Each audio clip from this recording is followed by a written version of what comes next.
அனைத்து வீட்டு உபயோகப் பொருட்களும் மாபெரும் தள்ளுபடி விலையில் வாங்கிடுங்கள். 2 வாரத்துக்கு முன்பு 2ஆம் தேதி என்ன நடந்ததுன்னு நீங்களாம் மறந்துருக்க மாட்டீங்க. இந்த அரசு என்னையும் கைது செய்ய முயற்சி பண்ணாங்க. எதற்காக கைது?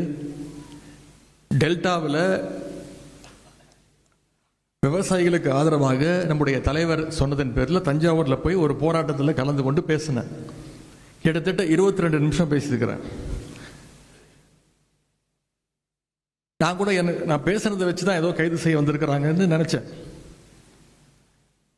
அன்னைக்கு காலைல 8 மணிக்கு காவல்துறை என்னுடைய வீட்டுக்கு வந்தாங்க. அப்போ நான் பேப்பர் படிச்சுட்டு இருந்தேன், தொலைக்காட்சி பார்த்துட்டு இருந்தேன். என்னுடைய உதவியாளர் வந்து சொன்னார், இந்த மாதிரி தஞ்சாவூர்லேருந்து வந்திருக்கிறாங்க போலீஸு.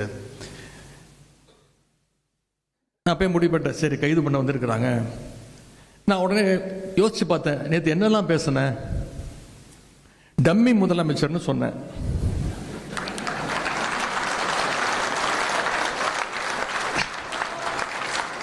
அதை ஒத்துக்கிட்டாங்க. அதுக்கு எந்த ரியாக்ஷனும் இல்லை. கேடு கெட்ட அரசு அமைஞ்சிருக்கு,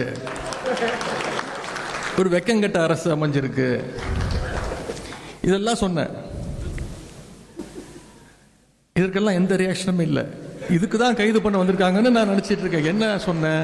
இது என்ன அப்படி பேசிட்டேன்? டம்மி முதலமைச்சர், வெக்கங்கெட்ட அரசு, கேடு கெட்ட அரசு, எதற்கும் துப்பு இல்லை, தைரியம் இல்லை, விவசாயிகளை இப்படி நடு ரோட்டில் விட்டுட்டீங்க. வேற எதுவுமே நான் சொல்லலை. காவேரியில் தண்ணி வரணும்னு சொன்னேன். இது எனக்கு தோணவே இல்லை. நானே வெளியே போய் காவல்துறை அதிகாரி இருந்தாங்க, வீட்டுக்குள்ளேயே வந்துட்டாங்க. எதுக்கு வந்திருக்கீங்கன்னு கேட்டேன். ஐயா, நேற்று நீங்கள் தஞ்சாவூரில் பேசியிருக்கீங்க. ஆமாம் பேசுனேன். அதுக்கு என்னன்னா, அது விஷயமா கைது பண்ண வந்திருக்கோம். காலைல 8:15 இருக்கும். சொன்ன வெயிட் பண்ணுங்க, இப்போதான் எந்திரிச்சிருக்கிறேன். என்னுடைய வழக்கறிஞர்களுக்கு அனுப்பணும், தலைவர்கிட்ட சொல்லணும்.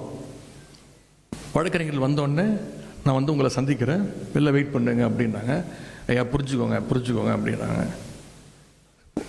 கொஞ்சம் நேரம் வெயிட் பண்ணுங்க அப்படின்னு சொல்லிட்டு நான் உள்ளே போயிட்டேன். அதன் பிறகு நான் முதல்ல ஃபோன் பண்ணது நம்முடைய வழக்கறிஞர்கள் அன்னைக்கு தான் ஃபோன் பண்ணேன்.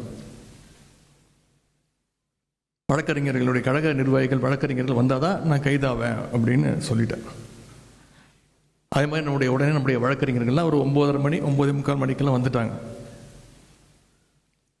தலைவர் அவர்கள் ஃபோன் பண்ணி, கைதாகாத 10:30 மணி வரைக்கும் வெயிட் பண்ண வையே, கொஞ்ச நேரம் அவங்ககிட்ட பேசு, கொஞ்ச நேரம் உட்கார வையே அப்படி நான் சொன்னேன். நான் வழக்கறிஞர்லாம் வந்துட்டாங்க, இது கைது பண்ணுறதுக்கு ஒன்றுமே கிடையாது, நான் அப்படி ஒன்றும் பேசலை, என்ன நடக்குதோ பார்த்துக்கலாம் அப்படின்னு. தலைவர் சொல்லிட்டாங்க, இவர் என்ஆர் இளங்கோவனும் திரு வில்சன் அவர்களும் வருவாங்க, அவங்ககிட்ட பேசிட்டு அதன் பிறகு என்ன முடிவுனாலும் எடுத்துக்கோ அப்படின்னா, நான் இதற்கெல்லாம் பயப்பட போகிறதில்ல, கைது பண்ணட்டும் அப்படின்னு நான் சொல்லிட்டேன்.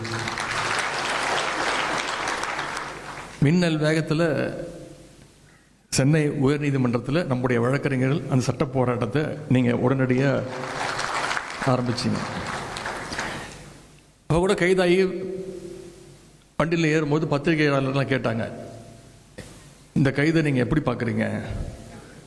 அவங்க நினச்சிக்கிட்டாங்க இது பழி வாங்கும் போக்கு, நான் சும்மா ஓட மாட்டேன் அப்படி. நான் சொன்னேன், சிரிச்சுக்கிட்டே சொன்னேன், இது மிகப்பெரிய ஒரு காமெடி, மிகப்பெரிய நகைச்சுவையை இந்த அரசு நடத்தியிருக்கு. இல்லை சட்டமன்றம் கூட போகுது, 5ஆம் தேதியிலேருந்து சட்டமன்றம், உங்களை பேசுறதுக்கு நீங்கள் வர்றதுக்கு தடுக்கிறதுக்கு முயற்சி பண்ணுறாங்களா? நான் சொன்னேன், அந்த அளவுக்கு இவங்களுக்கெல்லாம் மூளை கிடையாது. அப்படியே நாங்கள் கேள்வி கேட்டாலும் அவங்க அப்படியே பதில் சொல்லி கிழிச்சிட்டாங்க.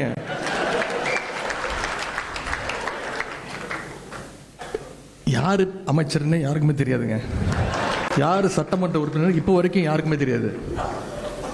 ஏன்னா வேற ஒரு துறைக்கு நம்ம பதில் கேட்டோம்னா வேற ஒரு துறை அமைச்சர் பதில் சொல்றாரு. ஒரு படத்துல வரும்ல, நாம ஒரு கேள்வி கேட்டா நம்மளே ஆச்சரியப்படுற அளவுக்கு ஒரு பதில் சொல்லுவான் பாருங்க அப்படிங்கிற மாதிரி. எங்களுக்கு மட்டும் இல்லை, இப்போ அங்கே உட்கார்ந்துருக்கிறாரு ஒரு டம்மி முதலமைச்சர், அவருக்கும் யார் அமைச்சர்னு தெரியாது, அவருக்கும் யார் சட்டமன்ற உறுப்பினர் தெரியாது. அப்படிதான் இன்னைக்கு அந்த சட்டமன்றம் நடந்துகிட்டு இருக்கு. இன்னைக்கு தொலைக்காட்சியில் நீங்கள் அத்தனை பேரும் லைவில் பார்த்துட்டு இருக்கீங்க.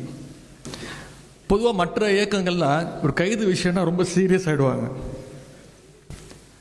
ஆனால் மிசா, எமர்ஜென்சி இதையெல்லாம் பார்த்த திராவிட முன்னேற்ற கழகத்துடைய கலைஞருடைய உடன்பிறப்புகள் இதற்கெல்லாம் நம்ம பயப்பட மாட்டோம். இந்த கைதுங்கிறதுலாம் ரொம்ப ஒரு சாதாரண மேட்டராக நம்ம எடுத்துகிட்டு போயிட்டோம்.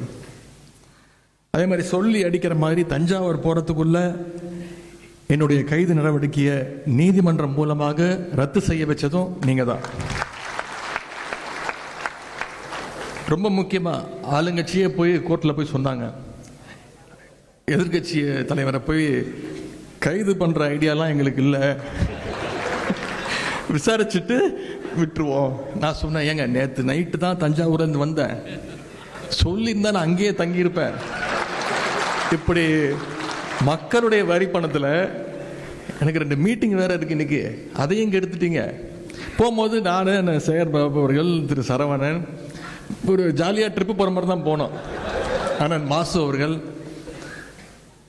கிட்டத்தட்ட 7-8 பேர் ஜாலியாக பேசிக்கிட்டு அப்போ சொன்னேன் அவங்ககிட்ட, இந்த மாதிரி ஒரு மக்கள் வரி பணத்தில் ஒரு ரோட் ஷோ, அது போகிற வழியெல்லாம் நம்முடைய உடன்பிறப்புகள் அங்கங்கே என்னுடைய வழியை மறித்து கரெக்டாக என்ன நான் கொடுக்கணுமோ கொடுத்துட்டு இருந்தேன். காஃபி, டீ, ஜூஸ் எல்லாம் எங்களுக்கும் இல்லை, எந்த காவல்துறை அதிகாரிகளுக்கும் சேர்த்து தான். இப்படி ஒரு ரோட் ஷோ நடத்துறதுக்கு இந்த அரசு நமக்கு எந்த செலவுமே இல்லாமல் மக்கள் வரி பணத்தில் நாம் ஒரு ரோட் ஷோ நடத்தியிருக்கிறோம்.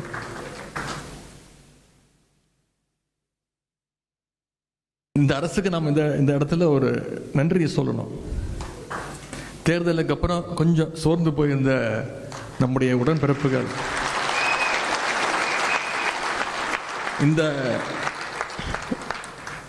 டம்மி அரசு, டம்மி ஆட்சியாளர்கள் அவங்களுடைய செலவால், அவங்க பண்ண வேலையால் மறுபடியும் நம்ம பழைய ஃபார்முக்கு உடன்பிறப்புகளாக நம்ம இன்னைக்கு திரும்பி இருக்கோம். இதையெல்லாம் நான் என்னோட பெருமைக்காக சொல்லல, வழக்கறிஞருடைய பெருமையாகத்தான் நான் இது அத்தனையும் இங்கே பதிய வைக்க விரும்புகிறேன். அனைத்து வீட்டு உபயோகப் பொருட்களும் மாபெரும் தள்ளுபடி விலையில் வாங்கிடுங்கள்.